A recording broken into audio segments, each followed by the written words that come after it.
All right. Now I want to show you playlists, which I think is one of the best organizational aspects of Essential Elements music class. Let me share my screen and let's jump on in. So, right here, I'm on the home screen. And if I go to the top here and click on the word playlist, this is where you want to jump in, dive in, and get yourself like organized. So when I'm in my playlist, you're going to see I'm going to scroll. I have a ton of playlists, and I even cleaned this up recently, folks. But you'll notice you can create playlists for just about everything. So what I've done is I've created playlists for every single unit of study that I teach. So here's my first unit, beat and rhythm, my second one, meter. And they go right in order of the 6 units that I teach, which, by the way, align with the 6 concept units in the lesson plans K-5 for Essential Elements music class. You can even create them for different holidays. So you'll see right here, Halloween for kids. That's my Halloween playlist. You can do one for an event or performance that you have coming up. So if I look here, Spring Concert 2021, those are all my tracks. I'll open that one up. But this is the songs from EEMC that I used within my concert for my students, and that everything was there that I needed. So I didn't even have to worry about, where's the music or where are the tracks? I could play it all right from there. And if you don't want to have to worry about Wi-Fi availability, you can download those backing tracks and completely use it offline, that you don't have to worry about that Wi-Fi. The other amazing thing and way I used it, and whenever I was out of school, the subs would love it, was I created sub plans. I had one for every unit that I taught. So if I was out during when I was teaching timbre, that unit, I'm going to open up that playlist. Here's all my songs and activities that I could leave for a sub. It was 40 minutes worth of activities that would take them bell to bell and fill up the time, and they were having fun, and the kids were getting reinforcement of what they were learning within my class. So it wasn't a dead day if I was out. It was all the songs that they already had been exposed to, they already loved, and that they could move and play instruments and keep that learning going. Again, these are completely customizable. You could put any resource or asset into a playlist. We're going to talk about them a little bit more. So let me show you an example. So I did a webinar on May in 2025, and let me show you what's in here. You've got songs, you've got a game version of a song, you've got a Music Express magazine. Here is a listening map. You've got another song they can dance to.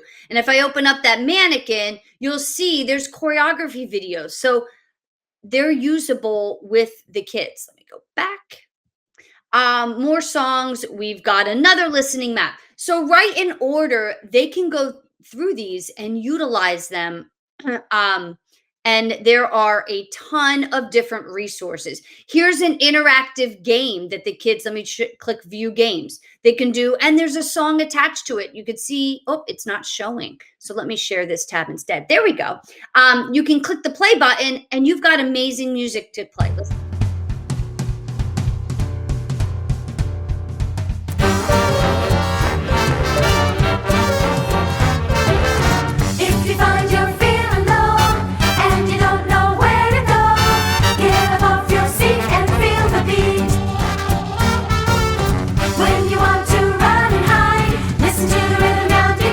I have a little bit of fun with that. So anyways, that is like one example. We'll get more into that in a little bit. All right. So that's just one example. There's a digital book here. I mean, literally every kind of resource that is in EEMC can go into a playlist. So tons of stuff that you can do in there. Let me show you another example. Maybe you are looking for your choir and you're like, you know what? I want to share with them. I'm going to show you sample notation. I want to share music with them. I want them to have their Chromebooks, their iPads, whatever devices they're using, and be able to have the digital form of the music in front of them and to work on reading the music during choir. Here it is. Here's my next concert. I just made that up. And here are 4 pieces of sheet music that the kids can use within this playlist. Well, how can they use it? Right here. Share this playlist. So I'm going to generate a share link. And when I copy that link, it's going to take the kids to this playlist or whomever you share it with, and they are not going to need any login. The only person that needs to log in is you to create it. And by the way, if you then want to like switch it up and change out a song, the link that the kids would use that you could embed in any platform you use to share materials with them, it would update automatically. So you don't have to generate a new one as long as you have this playlist called sample notation. You can change whatever's in it at any time, which is really cool.